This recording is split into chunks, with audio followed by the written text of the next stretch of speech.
Hello and welcome to Ways to Change the World. I'm Krishnan, and this is the podcast in which we talk to extraordinary people about the big ideas in their lives and the events that have helped shape them.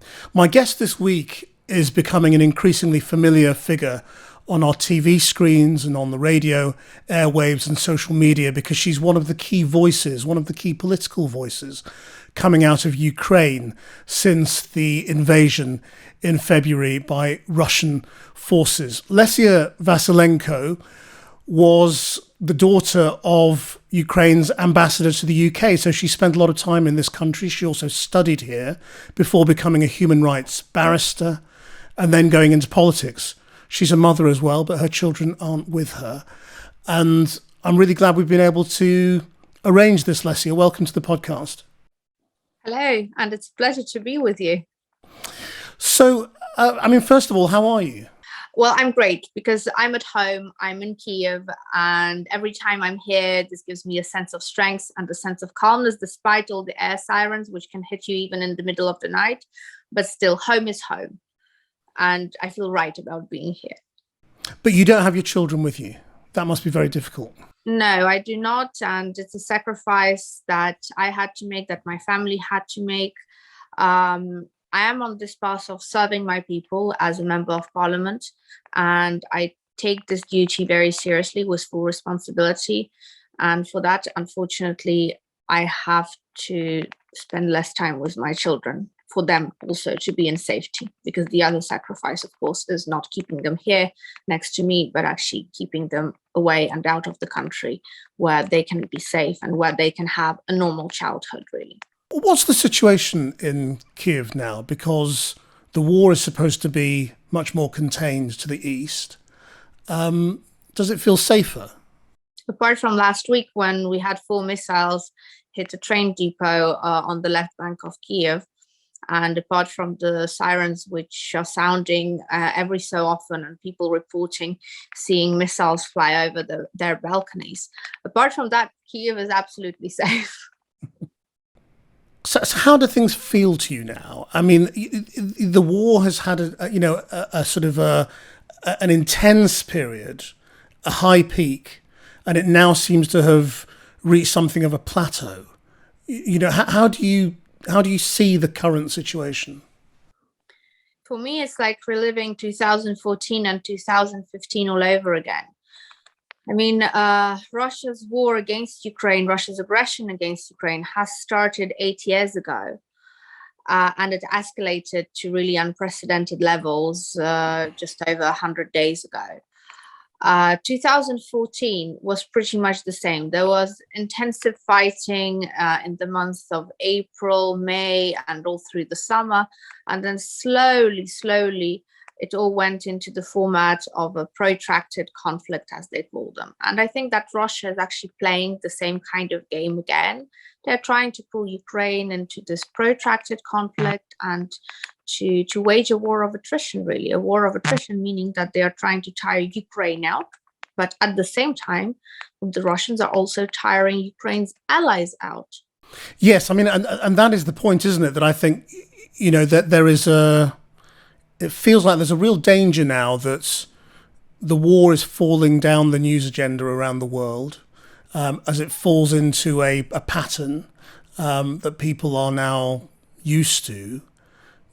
People around the world, will start looking away and looking elsewhere, as they did before. I mean, it's natural. We are all humans, and the way our mind works is that it adapts. It adapts pretty quickly, no matter to what, be it something good, be it something awful, such as the atrocities of war and the war crimes that we are hearing about that are occurring in Ukraine, courtesy of the Russian army. But at the same time, we have a responsibility to stop this aggression, and stopping it means also keeping talking about it. If we compare the media coverage of Ukraine in the first 2 months of war, there was like 500,000 media coverages, different media, social media, internet, printed TV, radio, 500,000 information pieces a day came out about Ukraine.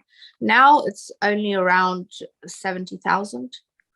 You can see the drop, and that drop is going to increase as we go into summer holidays, as people want a break from work, but also a break from the news. And in September, really, I don't know what the media field will be to which the world will come back to, but most likely that Ukraine will not be figuring on the front lines. How does that feel when your experience of the war is not changing? It feels awful because, of course, here, being in Ukraine and living through this hell, we want the world to know about it. We want the world to not just to commiserate with us, but actually to keep talking in order to keep pushing the governments to do more for Ukraine. And again, I go back to the experience of 2014, 2015. It was exactly the same. Ukraine's subject waded away from the media headlines, and slowly governments started slipping into the Russian propaganda messages about finding a compromise. The Minsk agreements were actually born that way. Everybody's already forgotten probably what those were, but these were quasi-agreements, which essentially meant a decomposition of Ukraine if they would have been carried out in full just by the Ukrainian side. But anyway, I think that history is repeating itself. I just wish that the world and the world leaders would learn from history rather than repeat the mistakes. In terms of your own experience, I mean, I said that you were the daughter of the ambassador here. I mean, do you think a life in public life, in politics, was inevitable? To tell you the truth, I actually never thought I would go into politics, because being the daughter of an ambassador and of an ardent advocate of Ukraine, I always hated anything to do with politics and with public life. Actually, back in university, I had a boyfriend who said to me that he would like to go into politics eventually, and he would like to form his own political party and be running for parliament, for Ukrainian parliament. And I actually said to him that I will break up with you the minute you do this. And then here we go. You know well enough that I'm a member of Parliament of Ukraine. We've broken up with that boyfriend anyway for a different reason. But So why did you dislike it so much? I mean, what was your life like as a child? I think personally for me, it was quite traumatizing, the fact that my father would always choose Ukraine over family. And it was very clear that love for your country and love for Ukraine comes first. And I think that was that. He also brought up this high level of responsibility and patriotism and national duty that I now have inside of me. But that also makes it harder for me to balance actually being a good mom and being a good Ukrainian. I mean, when you say country came first, do you really believe that? I mean, surely family came first, but duty was important. To tell you the truth, my father is 84 now, and he is still every day, every time I call him and ask him, how are you? His answer is, I'm working. I'm working on policy, I'm working on legislation, I'm working on opinion papers for Ukraine, for the international community about Ukraine. And I think that this will be for a good decade or maybe more until he lives. What was he a political person? I mean, ambassadors are usually not overtly political, but did you grow up in a very political culture? Oh, absolutely. Very much politicized from day one, from my birth, because my father, I was born in the USSR. I was born in 1987. It's not a secret. And back then, my father was a very big figure in pushing for the Ukrainian independence movement. It was called the Ruch. Ruch is movement in Ukrainian, and it was the movement for independence. And he was playing a big role there. And actually, ever since, basically, the whole relationship with my father is about what more can you do for your country? What more can you do for Ukraine? When you say he put country first, is that what you've done as well? I'm afraid to say this and to admit this, but I guess that yes. And trust me, it has a big toll on the family. Can you tell me a little bit more about that? Well, essentially, on the 1st of March was the day when I made the hard decision and the hard choice. And that was when I sent my 3 children away and across the border. I actually driven them to the border, put them in a car with their grandparents, and just shoved them away. And since then, I've been seeing them maybe for a couple of days, a month, maybe twice a month or so, which is nothing compared to what it should really be like when you live with them, when you see them go off to school every day, when you put them to bed, when you wake them up in the morning. I guess it will have its consequences when they grow up. I guess they will have their issues with me. But I'm also hoping that they will have an understanding and that they will have an example before their eyes of what it is like to stay strong, to stay resilient, to balance, and about the principles and the values in life. How old are they? My oldest is 8. My middle daughter is 7, and my youngest just turned 1. Goodness me, that must be very hard. It's extremely hard. I mean, it's tormenting. When I'm with them, I feel guilty that I'm not doing more for my country. When I'm here in Kiev, although I feel calm and very confident about what I'm doing professionally and work-wise, my heart is crying, and I actually cry every night for the fact that I'm not there. I'm not with my family. I'm not with my children. I mean, I guess one day they will look back at all this and they'll be able to see your appearances on the media and everything that you were doing at the time. I mean, what would you say to your grown-up children if they look back at this? I think it doesn't matter all the media appearances and what you do, because really right now I'm living my life, and in a way I'm being selfish towards, or if we're looking at the situation in the context of the children and of the family, not in the context of the country, because I'm taking away from them to give to someone else. So really, I don't think they will care at all. More importantly, it's about the communication with them as I go along. So I do my work, but I always try to make space for a phone call when I drive, because the drive to the closest airport actually takes you 9.5 hours straight driving, and the travel time to get to them is around 12 hours these days.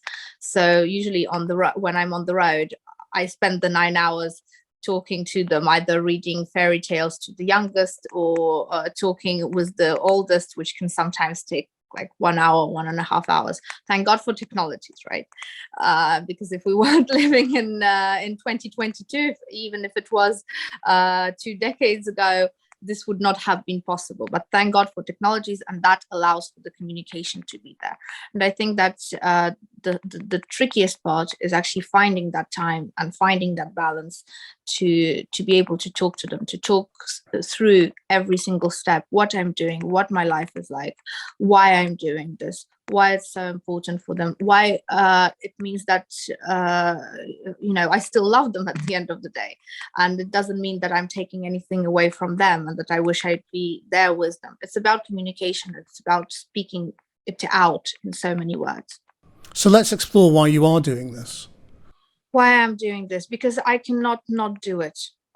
Again, I go back to 2014. When the war first started, and I just had my first child, my oldest son, and I was on maternity leave, and I could not physically sit at home when I had reports of all the deaths and all the wounded soldiers coming into the military hospitals. And then one day, it was summer, the war was already quite well in, and I walked into that military hospital delivering some volunteer aid, and I saw with my own eyes these wounded boys, because they were boys, they were 20, 18, who went to serve for their country. And something inside me just turned and changed. Like I could not just go back living a comfortable life anymore without doing anything. And since then, that day in June 2014, I have started providing legal aid to soldiers and families of the military, assisting them with social benefits from the state. And this is how I actually ended up founding an NGO back then, which was called the Legal 100, and it still exists. It's the Legal 100 NGO. It works with the brilliant team that I put together, but without the need of my leadership anymore. So this is a project of which is very close to my heart and of which I'm very proud of. And we're actually working with that team now on legislation, also targeted to make soldiers' lives and veterans' lives better. So the years before Parliament, I was working with the military segment of Ukraine's society very actively and very closely, because I could not just do nothing.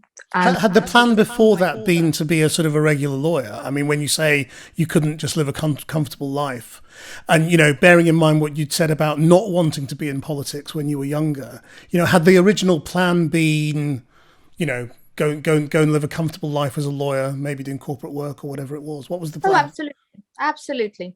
I was, if you asked me, if you were talking to Lesia before 2014, I'd probably say something like, oh, I just need a slightly higher than average salary so that I can cover my basic needs, and so that I can have a travel budget, and just want to live comfortably, do the 9 to 5. Not really bothered about many things. But then again, war changes you. War changes people big time, and it uncovers what the person is really like. So having set up an NGO and doing all this work, why did you then want to make the cross into party politics? When I see a problem, I try to find the core of it, and usually it takes me to changing the system and the way that the system is run. And in Ukraine, the situation with the welfare of veterans and military families was a systemic problem. So I started fixing the legislation. Naturally, that means working with members of parliament and with government. And at the end of the day, in 2018, I pushed for the setup of a Ministry of Veterans Affairs in Ukraine. Setting up the structure, setting up the teams of the ministry, and pushing for all of this to become reality. And it became reality in November 2018. And by then I was so deeply involved with different political parties, with different movements in government, and I was already quite well known. So when the offer came from Sviatoslav Vakarchuk to join the Holos Party in 2019, I said, okay, why not? I'm doing the systemic changes anyway. Probably it's going to be easier if I'm on the inside. In a lot of places in the world, people think, you know, people are kind of thinking politics isn't the way to change. You know, that politics is a disappointment. So I'm wondering, you know, what was the idealism in your minds, you know, then when you thought, well, politics is the way to change things? I've tried doing the change from being outside the framework of parliament, outside the framework of government, but pushing for it from a civil society's point of view. I saw the challenges that I encountered. I realized that sometimes it's easier when you're there present behind closed doors all the time, and when you're doing the talking, and when you actually have a team of people, your party, who's doing the talking at all the different levels. And at the time, it seemed a very good idea, because the Holos was actually a team of very like-minded civil society leaders, and pretty much we knew each other, or we knew of each other even before we were put on the party list and before we were elected. So it was quite comfortable. But then politics is politics, but essentially in every single country it's a dirty game, and it had its toll. It had its toll on the political party that I represent, the Holos Party. And there were disappointments, there were challenges, but still I think that life puts you in the place that you're supposed to be at a certain point in time. And it's not by mere coincidence that I'm an elected member of parliament during this time of war. What did you think of President Zelenskyy when he came on the political scene? Oh gosh, I wasn't a fan, let's put it like that. Well, tell me why. It all just seemed like somebody's puppet political project, and the way that the communication was built inside of parliament and who came into parliament riding on his popularity and on his name. I had many issues with that. I mean, essentially, we're talking of people who were neither from civil society in a large majority, who had no experience with government, with professional sectors, and they now formed the mono majority, as it was called, the coalition. They didn't even need to sign any coalition agreements with any other parties. They became the coalition. The opposition was pushed back to the back of the parliament, like literally, physically. They just allocated the opposition all the back seats. And I mean, that just caused a lot of questions about, okay, how are we going to function as a parliament? How is the democratic culture of debate and discussion going to be maintained in this parliamentary institution, in this building, if the attitude is that we are now the mono majority, we are now the coalition, we decide for everything, the rest of you mean nothing. And the rest of us was still almost half. Like they had, I think 52%, if I'm not mistaken, at this point in time, but 48% is still quite a lot, and it's still members of parliament elected by the people of Ukraine, by thousands, hundreds of thousands of people of Ukraine. I'd heard a story that that Sviatoslav Vasylenko sort of missed his moment. That there was a time when he should have run for president, but then he didn't, and then Zelenskyy came in after that. Is that true? Is that right? Do you think there was a missed opportunity? I mean, being president of a country, it's a huge responsibility, and it takes a lot of energy. It takes a lot of resources, personal, internal resources. And actually, the honest way to if you cannot take it, if you cannot do it, the honest answer would be to say no. And I think this is what Sviatoslav Vasylenko did and what he said. I mean, right now, my perception of President Zelenskyy has also changed completely, 180 degrees. I think that we as a nation, as Ukrainians, we are very lucky to have such a president. He turned out to be, maybe he wasn't exactly the best peacetime president, but as a wartime president, Ukraine could not have hoped for a better leader. Well, tell me about that, because that must be very challenging as well, as a politician, to find yourself, having to accept a change, in your own perception, and a change in attitude towards your political opponents. What's that like? Well, for me, it's not difficult, because I live by the rule that we are all human and we all make mistakes, and it's actually for the benefit probably of everyone if you can admit that to yourself first and then publicly as well. So I'm not looking for faults in people. Just if they are there, I'm going to be saying about this, just like I told you very honestly about my perception of the coalition and of President Zelenskyy before war broke out. And there were suspicions there. There were issues with the way they handled many processes and as to their professional capabilities and so on. But right now, this President Zelenskyy, managed to unite the country. And I think we have a lot to be grateful for in this process. And by now, it's been 2.5 years into my mandate. So I've already had the time to identify the colleagues from different parties, including President Zelenskyy's party, who I can work with, and I was working with them regardless. I mean, politics is also a people question. And when is the next election due? Right, that's a very interesting question. Let's put it this way, because normally it would be in 2024, but of course, under martial law, elections cannot be held, and we have a joke going around in Parliament that we'll all be with a mandate until 2027, at least. And actually that puts horror in my eyes, at least.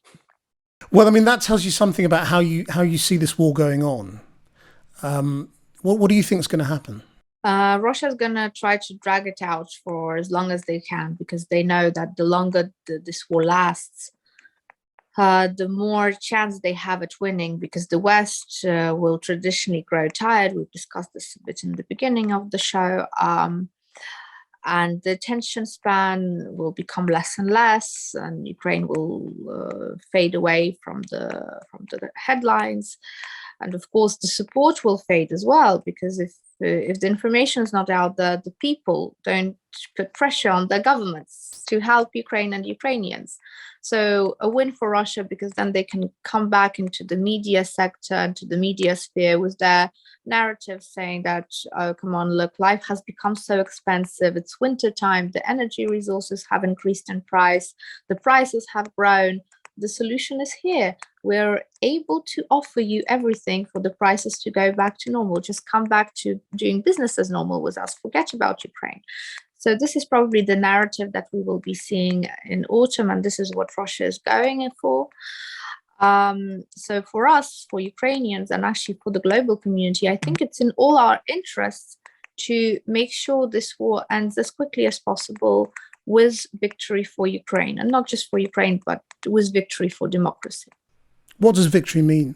Essentially, we need to open up the draft articles on the responsibility of states as of 2001 and have a look there with the definition of aggression. And essentially, it says that the crime, in this case, aggression, needs to be stopped. And after it is stopped, there needs to be a guarantee presented by Russia that they will not restart the aggression. And that guarantee is then also followed by an admittance that they did wrong and reparations for all the wrong and the harm that they did. So this is the end goal towards which Ukraine and the West need to be working. Well, actually, not just the West, actually the whole of the world, because I don't think that it's beneficial for any country to live in the world where there's a crime of aggression being committed. But you mean Russia out of all the territory it's taken since the end of February? I mean, it's about a fifth of Ukraine now, isn't it? Absolutely. Right now, it's a little over 20%, which is 3 times more than before 24th February 2022. Before that, since 2014, Russia has taken 7% of Ukraine's territory. That's Crimea and parts of the Luhansk and Donetsk regions. Essentially, because Russia went unpunished for the crimes they committed in 2014, Russia felt compelled to go in with an all-out war in 2022 and go in for more land grabs, which they did essentially. Now, as I said, their strategy is going to be to drag this out for as long as possible, and then to have some kind of agreement fixing even more land grabs. The thing to understand about Russia is that they are a different country than anything you have seen in the world, and their way of thinking is also different. They still think like an empire would think. So their strategy is not for 10 years or like 20 years. Their strategy is for hundreds of years. And they don't mind if every 10 years they will restart a war, reignite a conflict in Europe and essentially in the territory of Ukraine, and achieve a full dismemberment of Ukraine by, I don't know, 2050 or even a later date. For them, it's not about time. For them, it's about principles. And the principle is to have Russia regain its authority as an empire and have Russia rebuilt as an empire. How important then is it to keep reminding ourselves of the horrors of what has gone on during this war and to look at the war crimes and the atrocities? I remember Bucha when that was revealed, because Bucha is a small town 20 kilometers from Kiev. Like every time I drive up to Kiev when I come back from a foreign visit somewhere, I drive along the Western Highway. And I saw the point to which the Russian army came to. It's a big crossroads with the highway. And you stand on this, and you see the magnificent city of Kiev, which is on a hill, and really you see a lot of buildings. You see a densely populated city, and I can just imagine how close they were, just standing there looking at Kiev, drooling over how they will take it in a matter of hours. And that, of course, never happened. But with that, every time I go to the cities of Bucha or Irpin, these small suburbia towns around the capital, I actually feel scared, although there's nothing to be scared of anymore. But because the threat was so close, and because of the atrocities and the reports that we have, and the pictures which came out then, it was on the 1st of March, 1st of April, sorry, on the 1st of April, when these pictures came out of the bodies just lying there in the streets, just people shot in the back, children with their hands tied behind their backs and shot. And it just makes you freeze for a while, and just the emotion, I cannot describe it in one word or one sentence. And unfortunately, again, because of the human brain, you forget this negative experience very quickly. And I find that it's important for me to also keep reminding myself that this is how bad it could have been in Kiev, in your hometown. This is how dangerous this is. This is why this crime of aggression must be stopped once and for all. Yes, I mean, have you started to understand at all how that happened? Because, I mean, as we say, people adapt to war very quickly. Civilians who've never experienced that kind of hardship change their behaviour overnight and get used to it. And I wonder if the same is true of soldiers. Can you start to see how young men with guns, who would never have intended to have become monsters, have done terrible things? It all depends on the command, and it also depends on the culture in which you were brought up. So Russia is a vast country, 140 million people if you look on Wikipedia. The way that we see Russia is from the life we see in Moscow and in St. Petersburg maximum. But we have to realize that the vastness of that country means that that country and the people in that country essentially live in utter poverty. The education levels are not so high. And the Moscow, the Kremlin government has done a lot to wipe out the indigenous cultures, the languages, the traditions, the spirituality of the many peoples that live across Russia. And they have never offered anything in return. They haven't filled that void.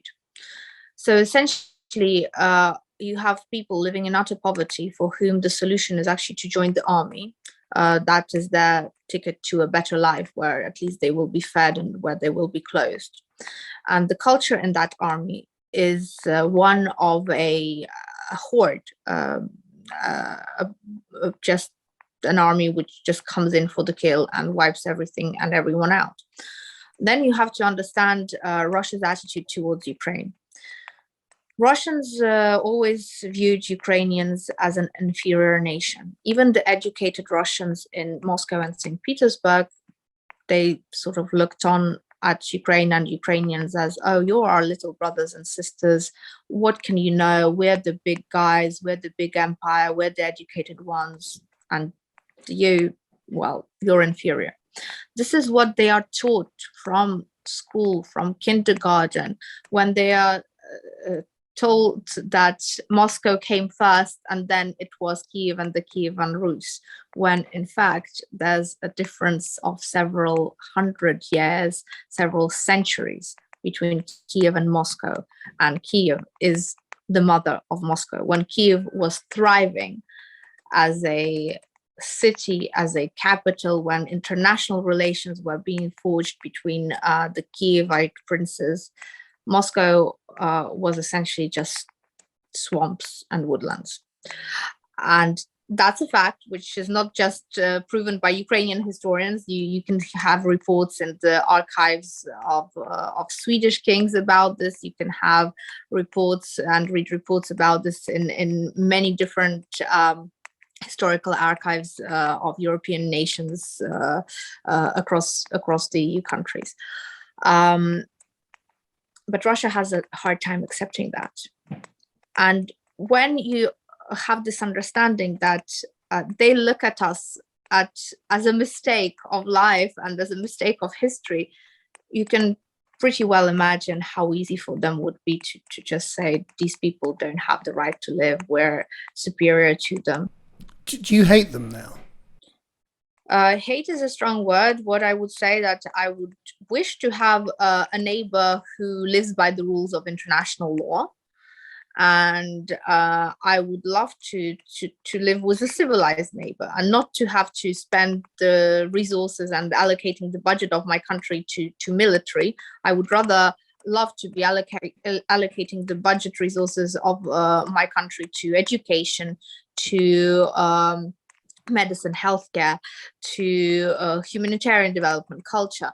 But no, instead of that, I have to deprive all the people of Ukraine of all the well-beings and all the social development, and I have to be giving that money to the army in order to ensure a physical survival of the Ukrainian nation. But there is a lot of hatred, though, isn't there? And it's understandable. I mean, I've seen it myself there, and you know, when you see those reports from villages where people have been killed or people have lost family members, it's entirely understandable that they would hate the people who did this.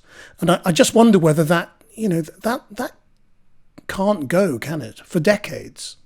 You know, if you look in Britain, you know, the relationship between Britain and Germany, which is still complicated by the war, to an absurd degree sometimes, you know, this is going to be something that lasts almost forever. Absolutely, I agree with you on that. So if we take it down a notch on a personal level, I mean, I was giving you an answer as a politician, as a member of parliament, probably, right? But on an utterly personal level, of course, the hate is there. I mean, if just not to have to go back as far back as World War II and what the generations have experienced. Just imagine somebody coming up in a parking lot and just scratching your car. How do you feel about that person? So your brand new car, which was just scratched by a key by a random person just because he's like bigger than you and stronger than you and just he felt the urge to do it just because he can. Of course, you're going to hate him. You're going to despise him. You're going to hate him. You're going to want revenge. You're going to want an apology at least. You're going to want reparations to get your car fixed, right? I mean, it's a very basic analogy, but I think that for people who haven't experienced the war and all the crimes and the killings and the rape and the looting, it's probably something they can better relate to. Do you inevitably see them as in some way sort of less than human? You know, animals, monsters, these are the words that are often used. They are barbarians. They are just a horde of savage barbarians, and unfortunately, it's their government and their president, President Putin, who has led the country to that. The government treating its people with zero respect has humiliated a nation and a country. And I'm not talking about Ukraine or Europe. They have humiliated themselves with the way they treat other nations, with the way they treat sovereignty of other nations, and with the way they treat their own people. So how have you felt when we've seen, you know, occasional footage suggesting atrocities by Ukrainians as well? I mean, this happens in wars all over the world. It is inevitable in many ways, but we have seen video of Ukrainian soldiers apparently shooting Russian soldiers who've been taken prisoner. What do you make of those incidents? The difference between Russia and Ukraine is that with Russia committing war crimes, it's a strategy again. A strategy that is endorsed by the president and implemented by the generals of the Russian army and the soldiers who are under their command. For Ukraine, when war crimes are being committed, we take care to put a stop to it and to implement prevention whenever we hear of cases like this. The cases which were uncovered, they are prosecuted properly. The soldiers are brought to responsibility and punishment is administered according to the laws of war. Have they been punished? Have any of them been prosecuted? The prosecutions are happening, so they would be prosecuted not by the general prosecutor or the civilian prosecutors, but there is a military prosecutor service working on that. And I'm more than certain that these cases have been followed through, and that the least which could have happened is that they were put in detention. But I guess that they would be serving sentences as well. And I haven't followed up, to tell you the truth, I haven't followed up on these cases now. But again, from my past experience working with the military from 2014 until 2019, I can tell you for sure that there were a lot of cases brought before judges against Ukrainian military personnel who were committing breaches of law and breaches of humanitarian law as well. In terms of some kind of future settlement, I mean, you've laid out, what you want, but you've also explained how you fear the international community could be worn down. And what that leads you towards inevitably is some sort of compromise in which neither side gets what it really wants. Do you think that is ultimately where this will end? It cannot end that way. If we go into compromises with Russia and ceding territory or ceding whatever from the sovereign rights of Ukraine, we will end up in another war in 8, 10, 20 years, whatever the number, but there will be another war. It will not bring lasting peace. As members of the international community, as societies who want to live in peace and stability without wars in the background or in the foreground of our lives, we need to face the fact that aggression is really one of the gravest crimes, actually the gravest crime that a country can commit against the other country. And why it's so serious is because if it is not stopped, it will spread. We had that experience back in 1938 with how the Second World War started. It actually started because of a will from the UK government and from several other allied nations to appease Hitler. Appeasement didn't work. It just dragged the whole world into a war. The same goes here. And do you think joining the EU would make any difference? Would it make Ukraine stronger? Or is ultimately the only guarantee of safety a future in NATO? Both. So the EU is what made the war start originally in 2014. So the Revolution of Dignity started in November 2013, because then President Yanukovich of Ukraine has decided that he's not going to sign an association agreement with the European Union. And that provoked protests across the country, student protests, and then these were joined literally by all Ukrainians all across the country. And Russia didn't like that. Russia didn't like Ukraine wanting to join the European Union.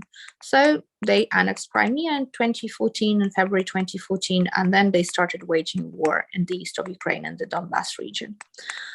Now, in 2022, they said that they're concerned with NATO expanding and with Ukraine really having a rapprochement relationship with NATO more than Russia deems fit. So they escalated the war again. Russia's never going to be happy with any advances Ukraine makes to become again a member of the European family, to which Ukraine essentially belongs, historically, geographically, geopolitically. So for us, becoming a member of the EU means that we are accepted back into the family. And we deserve to be the member of the EU. We have complied with over 60% of the association agreement, despite the COVID pandemic, despite the ongoing war. We are set on making these reforms because the reforms benefit Ukraine and Ukrainians first and foremost. And we are set on doing the homework and the work that is needed from us to to bring our legislation closer to that of the EU and to function in accordance with the EU directives and laws and regulations. For us, it also means that the choice would have been made. That's it. We are member of the EU. There's no other association that Russia can drag us into. There's no other organization led by Russia that we can be forced into or pushed into. And for Russia, it will also mean that, okay, that's it, the choice is made, there's nothing else to fight for, they're not going to go back on it, they've been accepted by the EU, that means the EU will also stand by them. So I think it would actually stabilize the relationship, not just of Ukraine and Russia, but also of the EU and Russia. And the same goes for NATO. And for you personally, can you see a time when you don't put your country first, that you once again put your family first? That would call for a very worst case scenario. I understand that I will stay here and fight for my country and for the rights of Ukrainians for as long as there is room for that fighting to be done. But I also understand that if for some reason Ukraine is made to give up, is made to go into compromise, ceding territories and so on, this fighting will be, there will be no more point to it, because that would be another choice which would have also been done. It wouldn't mean that I'm giving up, but it would mean that probably I wouldn't be as useful being here on the ground. If you could wave a magic wand and change the world in any way you could, what would you do? Oh, I would transform Russia. Just from head to toe, like in Cinderella, where the fairy godmother comes and just changes, it changes completely. But I would actually change them not just from the outside with the pretty dress and everything, but I would actually start from changing them from the inside. That country needs to get the freedoms back, the freedom of the media. They need to get the opposition back. They need to bring back the rights of all the indigenous people who are there. And they just need to function completely differently and properly. Lesia Vasylenko, thank you very much indeed. It's been a pleasure talking to you. Thank you. I hope you enjoyed that. If you did, then please do give us a rating or a review so other people can find this podcast. You can watch all of these interviews on the Channel 4 News YouTube channel. Our producer is Freya Pickford. Until next time, bye-bye.